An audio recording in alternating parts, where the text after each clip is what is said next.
Hello everyone, good morning or good afternoon wherever you are. This is Utkarsh V 2304, and today I bring to you and just another broadcast about the latest things that are happening. Today is the night of 13th to 14th of May 2025, and as we are talking right now and listening to this, probably you will see a very different thing altogether tomorrow. So we are in the middle of a very geopolitical change, and as I can see right now, as what the news is maybe by tomorrow, whenever you awake, you'll find a very different kind of a country that's carved out of Pakistan, which is known as Balochistan, or I should say, Republic of Balochistan. Now, Balochistan Liberation Army is very much into the is in a conquest, and it's fighting with the terror forces of Pakistan to break itself out from the clutches of Pakistan's illegal occupation that it's been doing, that has been around for over 70 years now. Uh, so this thing is a very important thing for whole, you can say, Asia and all over world, and this is very important news and a good news actually. This comes after immediately after the India had retaliated with a strong retaliation by Pakistan for the killing of the terrorist that India did. So this all came in the wake of 22nd April 2025 Pahalgam attack, where innocent people were butchered mercilessly by asking the religion by terrorists sponsored by Pakistan. And as we already know, it's a state of denial from in Pakistan because the whole country is actually running on the terror funding. And just to counter that, Indian government led by PM Modi and empowered by the Indian armed forces wreaked havoc on the Pakistani forces, and pretty much the terrorists destroyed the camps of terrorists without even flinching hair of the civilians or the army. However, Pakistan took it otherwise and started to retaliate, only to be defeated very miserably, or to India's only a proportional reciprocation by counteracting and attacking the military and terrorist camps to safeguard its own interest. Now, in this process, Pakistan has definitely suffered a lot of defeat. It's trembling, and its economy is definitely in doldrums, and so it's its infrastructure of army and air force and whatever, because a lot of that has been destroyed by targeted attacks from India in just 3 days, after which Pakistan was compelled to cease fire. The only place the Pakistani government is hearing some good thumping is on fake news engines and social media, where you can say clips from video games to flying rockets and cycle rockets are being posted insanely on social media, and that's one of the notorious things that Pakistan does. Now, coming to the point, what exactly is Balochistan? Now, there are a lot of people over there who are not aware about the complete geopolitical standpoint of Balochistan, so I'll just give you a brief overview about it with all the information that's happening. So actually, this is Balochistan. It's a part that's been divided between, which is partly in the conquest, illegally occupied by Pakistan, and part of it is in Iran. If I can show you, this is the actual map of Balochistan. This is a tribal. This was actually a tribal area where there were like people, Baluch people, and the descendant of Baluch people who used to live over there, and it's partly in Iran and partly Pakistan. And this area was never actually captured by anybody because even the British didn't capture it, and India was undivided. And this was one of the, you can say, periphery territories of India. You can say an ally state. Over here was Afghanistan, Iran, and British really wanted to go into Afghanistan to create a buffer state from Soviet Union, but it got really defeated. Going via this route over here, as I speak, via India, would have been a different possibility, because this was mighty secret empire of which British were not able to fight till a very long time. So they had to actually go through the conquest from Balochistan. Now, Baluchi people are people who were, you can say, after the Islamic conquest of Asia, got converted to Islam, and these people are very, you can say, humble people. They lived in the tribes, and they always had their own culture. So there were different kinds of tribes altogether of Baluchistan. As you stay, these little, you can say, not so good quality map. So from example, Kalat and different tribes got united together. So there were different conquests, there are different regimes and different leaders, and one of the leaders, they were leaders, and then they were like puppet leaders from different places set across. But Baluchistan was a very good state, and it has been led by people of good moral values, eventually by the Khan of Baluchistan. I sorry forgot the name. And this one small area of Baluchistan was only that was leased out to the British just to, you can say, fight Afghanis, and remaining was untouched. And one of the, you can say, charters of UK, a British Empire back then, had divided Baluchistan into two parts. So the Iranian part was left untouched, but this part was separately recognized as a Baluchistan. Now, this state was a very happy, peaceful place, and these people never got into a lot of, you can say, conquest or tussles. They wanted a peaceful, very good life. But and in 1948, this was all promised to them when India got partition. The leaders are secular. There is a very good, important Hinglaj Mata Mandir. I just show you.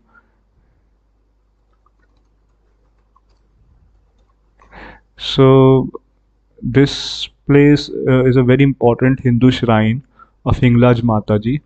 So what Hinglaj Mata is basically the head of goddess Parvati. Sorry, not Parvati, goddess Sati, which fell, along in, you can say, very prehistoric times. Hinduism is actually in itself prehistoric. Now, Hinglaj Mata Mandir is here, and there is a very small you can say minority population of Hindus, but under protection of Baloch people, and hopefully they will be, protected. And so these are different kinds of, you can say, tribes and leaders and groups that united together to form Baluchistan. Kalat is one of the main ones, and then Kohola and others. And then there is, this part in green, as you can see, this is Gwadar. This was actually given by the King of Oman to Pakistan. Now, this place, or this part of Baluchistan, basically, this whole state of Baluchistan was supposed to be a free country, free place, and it had actually chosen to join India, but or probably stay free. And both British and initially British and Pakistani leader like Jinnah, who were like pretty much okay with Balochistan staying alone, and they were like not really interested in this area at all, because there was like treaty of understanding that was signed between the British and the Baluchi people that this land is being just leased for till the British Empire is there, and after they are gone, then this will be again independent, a part of it, and Baluchi people are not colonized, and that was decided. However, things really turned, after the World War II, and that really prompted the British to do a lot of ills in in Indian subcontinent or India, that is undivided or Akhand Bharat, as we say. So piece by piece, they you can say membered Indian states in peripheries. Afghanistan was never conquered, but Afghanistan definitely had a very historical kind of a relation with India. Like this place known as Kandahar was definitely, or Gandhar as they say. But leaving that up, leaving Pakistan, Afghanistan talks aside. So undivided India, was there from. You can say at times Baluchistan was also there at times, in certain kingdoms were not there. So from the Indus River, pretty much, to the you can say Myanmar, Burma, from north in Kashmir to south in Sri Lanka, where it was Indian subcontinent. But what happened was that things got really, you can say, when 1946 Sepoy Mutiny happened in India, which is like undivided India, Pakistani Muslims were also there in that part, which was like Indian Muslims back then, and they all revolted with the British, and they said, okay, the war is gone, now we want a freedom from you, and undivided India was being charted out. Obviously, just like Balochistan right now, back then 70, 80 years ago, India had its own flag and constitution, everything. But somehow British ended up convincing the Indian National Congress leaders who spoke to the the leaders and leaders on the confidence, surrender their arms, and all of them were jailed. This was known as naval, India Royal Navy mutiny. And this was like the 1957 1857 revolt of, you can say, 1857. It's like Indian mutiny, first for independence, and that really shake British to the blue. And to overcome this, and understanding that there's no much money left because all of the looted wealth from India was burnt in the World War II, they started to think what to do now. So they definitely had to leave India because they could not support any sort of infrastructure, pay the salaries to the to the employees in the colonial India, and run the infrastructure. So they had to leave. But while leaving, they did a very horrible thing. They understood that the Soviet Union was expanding. I'll just show you the Soviet Asia map in 1947.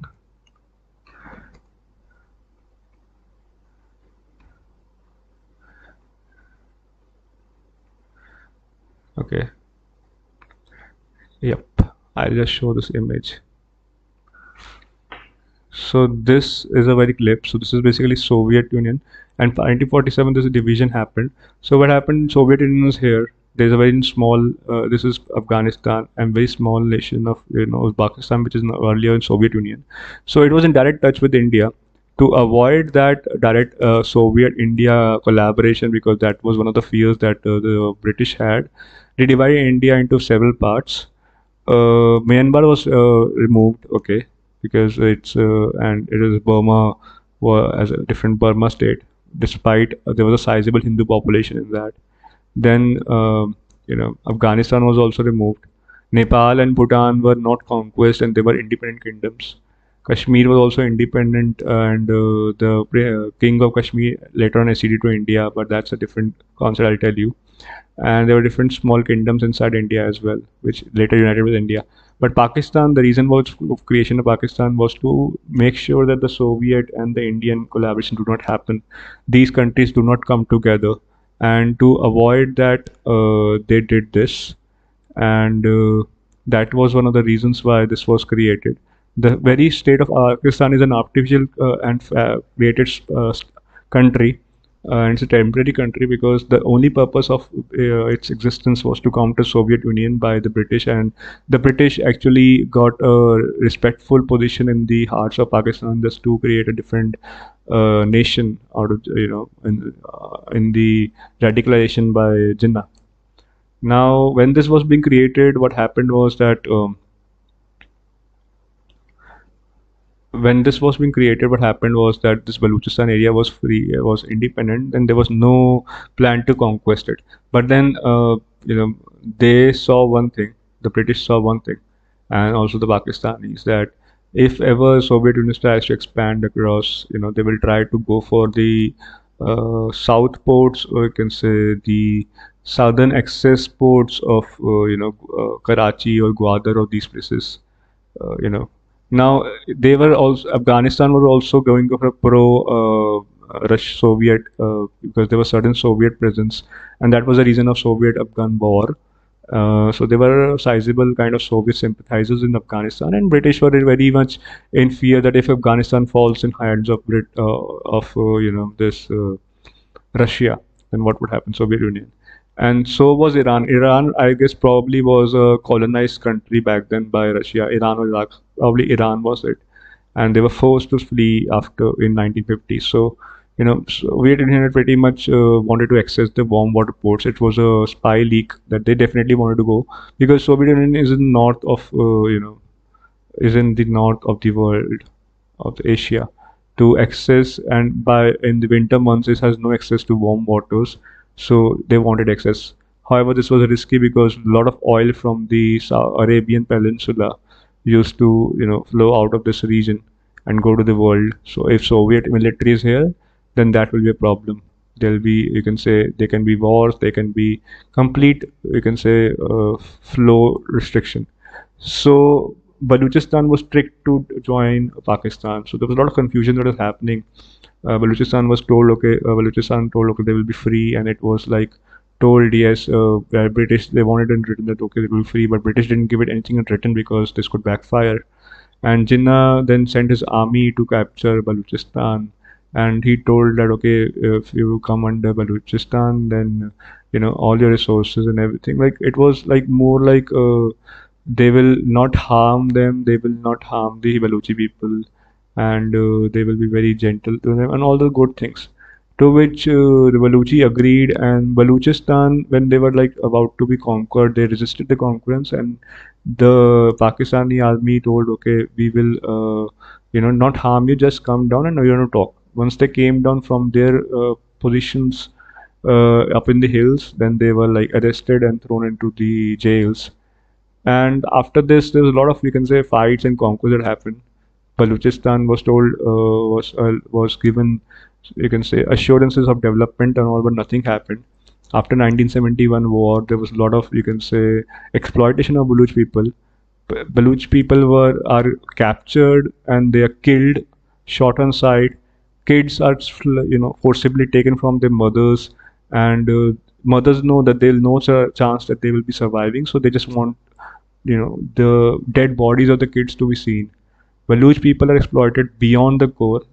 There is no literacy that's given to them, no education. Recently, Balochistan has come across as a very good reservoir for gold and copper. In multiple metric tons, it has been found. And this problem that has arisen is that Pakistan is a artificially created state. It fought many wars with India. It had a very strong US support, but that US support is no longer existing because Soviet Union is gone. USA knows or NATO knows that Pakistan is no longer much of an interest to them, and they at times do require to counter India, but majorly it's for them. And so this state basically wanted money, so they developed good relation with China. China saw a very good vassal state which they can exploit. And upon research, they found Balochistan has a lot of resources and reserves in that. They started to exploit. Agreements were signed in which Pakistan said they will get 48% of the shares of resources that are drawn out of Balochistan, and China will get 50%.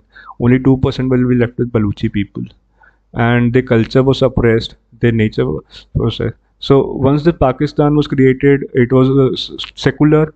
Obviously, it was not well long enough that it was created an Islamic state of Islamic, Republic of Pakistan.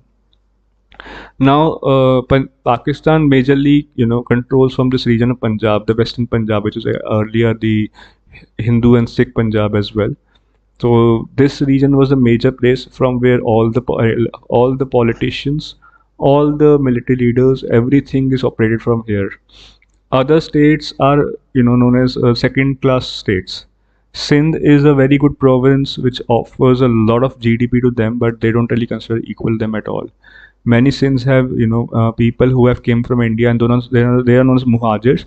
Not long back, they got a right to vote, and Baluchi people are the most neglected ones. They are not even considered equal to the Pakistani and Punjabis and everything. And this northern areas, which is some part of illegally occupied Pakistan, Kashmir part like POK and Gilgit-Baltistan, even they are not given any resources. POK is majorly used for terror camping funding because Pakistan can simply slyly say that this is an Indian soil and these terror camps are on Indian soil, so these are not ours. So that is why Gilgit-Baltistan is a gateway to the Central Asia, and this has been illegally occupied.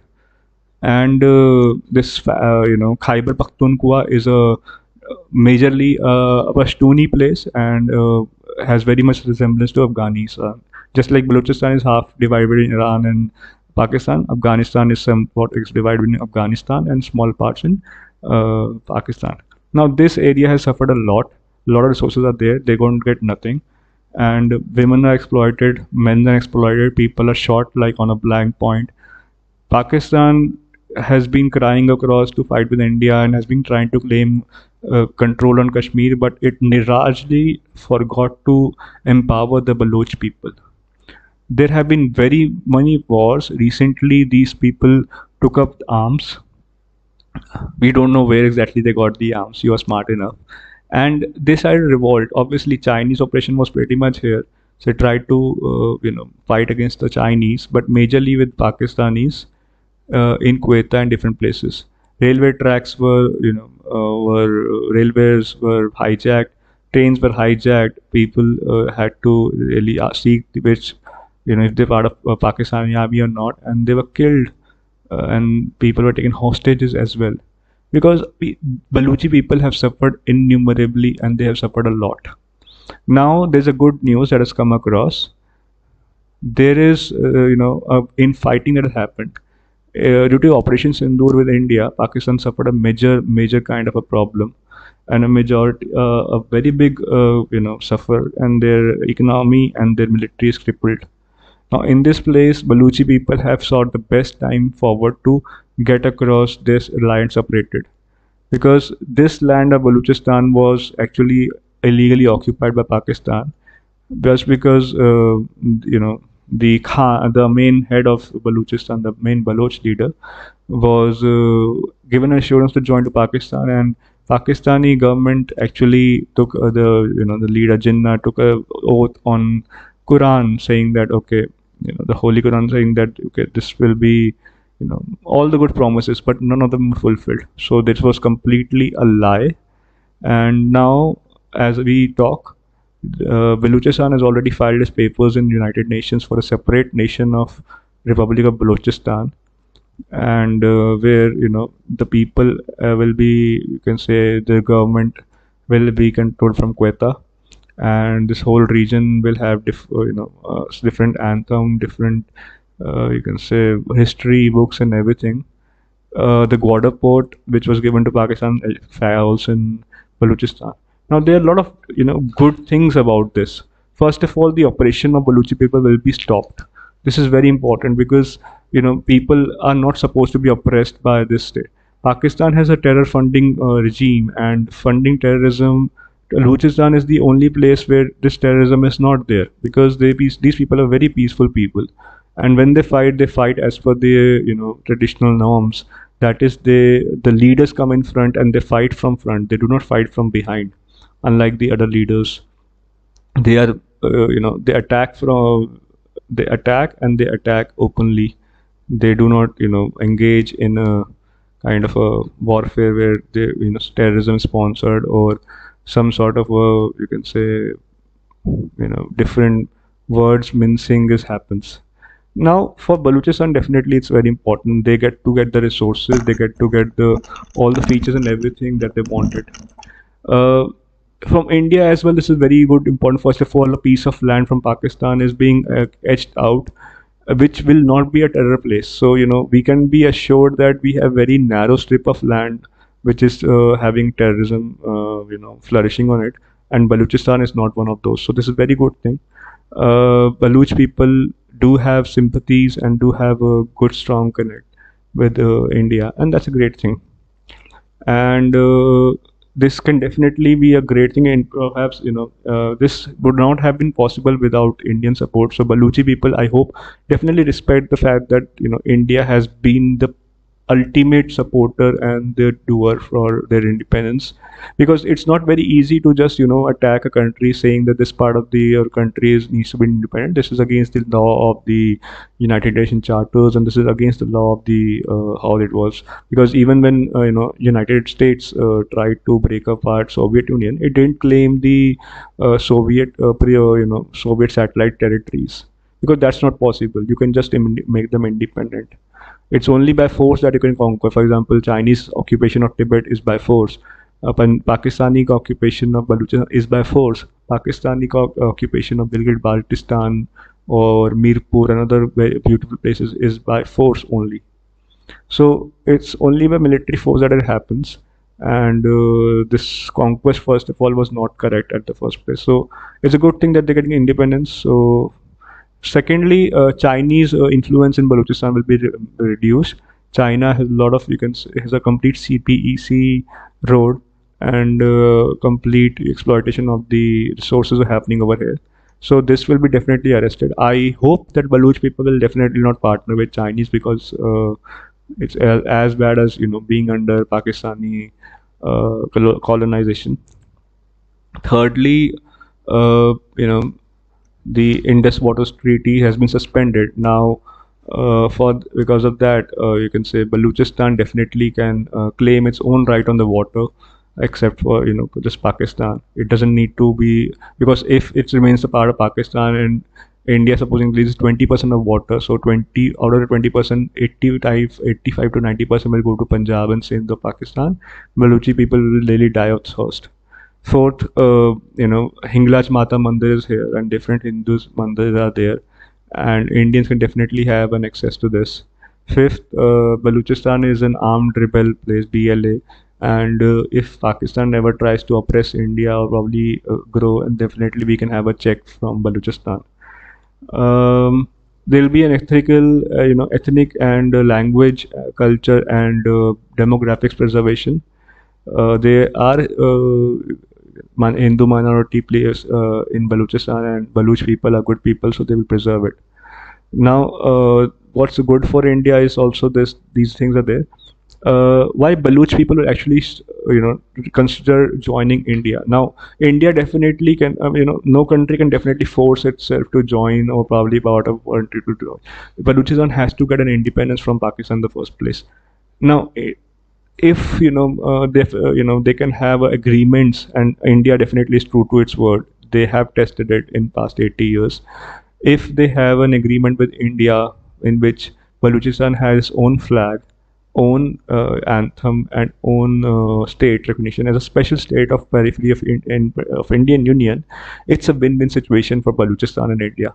Reason is that Balochistan definitely gets you can say military help from India, because definitely Pakistan will try to reclaim Balochistan today or tomorrow, and Balochistan is surrounded by land on three sides. I'm not sure which country is going to support it properly, but it has to definitely be sign instrument of accession with India, and in which Indian army can definitely, armed forces can definitely claim Balochistan as their own territory. Secondly, as Indus Water Treaty will be there, India will definitely make sure that there is a release of water for Baluchis people, and if it cannot go from there, it can definitely come from the India water. Now, Gwadar port is there, and Gwadar port to India connection will be definitely very important for connecting India, Iran, Afghanistan, for resources and petroleum and other things. Fourth, via Balochistan, India can actually access, can create a channel where they can go to Hinglaj Mataji, and they can probably go to access to Europe.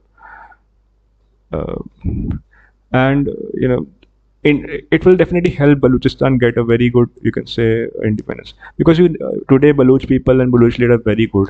Tomorrow we cannot afford having another Bangladesh in Indian subcontinent, because if Balochistan now it's separated, but some other puppet leader comes and which actually gets aligned or pensioned towards Pakistan, then that's a big problem for them.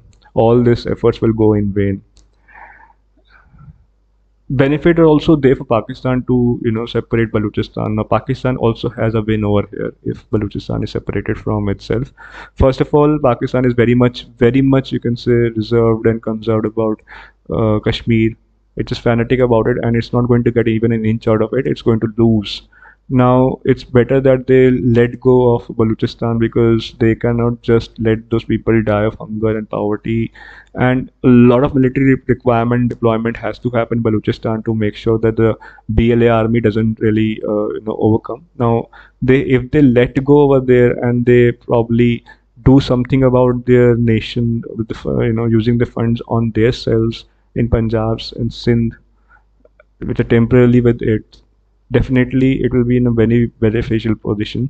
Secondly, with Balochistan separate and or part of India, Pakistan will definitely have a benefit that some water will definitely be released to Balochistan now that Indus Water Treaty is gone and it's not coming back ever again.